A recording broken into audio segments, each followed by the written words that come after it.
बिस्मिल्लाहिर्रहमानिर्रहीम। अस्सलामुअलैकुम। आज हम दो एनाटमिकल टर्म डॉर्सीफ्लेक्शन और प्लांटर फ्लेक्शन के दरमियान डिफरेंस देखेंगे। हम देखेंगे कि ये दोनों टर्म्स जो हैं वो किस तरह एक दूसरे से मुख्तलिफ हैं। सबसे पहले हम डॉर्सीफ्लेक्शन की बात करते हैं। डॉर्सीफ्लेक्शन को अगर हम आम अल्फाज में समझना चाहें तो जब हम अपनी एड़ियों के ऊपर खड़े होते हैं तो इस तरीके की मूवमेंट को हम डॉर्सीफ्लेक्शन कहते हैं। डॉर्सीफ्लेक्शन हमारे एंकल पर होने वाली एक ऐसी मूवमेंट होती है जिसमें हमारे पाँव का जो फुट स्टेप होता है उसको हम इस तरीके से मूव करवाते हैं कि उसका जो डॉर्सल एरिया है वो हमारी शिन यानी कि पिंडली की तरफ उसका रुख चला जाता है।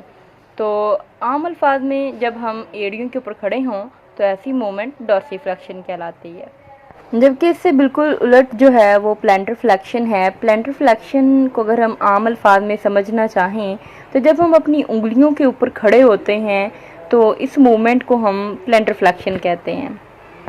प्लांटर फ्लेक्शन में हमारे एंकल इस तरीके से मूव करते हैं कि हमारे एंकल के जॉइंट जो हैं वो स्ट्रेटन हो जाते हैं और सारा वज़न जो है वो हमारी टोज़ के ऊपर पड़ता है। तो ऐसी मूवमेंट को हम प्लांटर फ्लेक्शन कहेंगे, यानी कि अपनी उंगलियों के ऊपर खड़े होना प्लांटर फ्लेक्शन कहलाता है।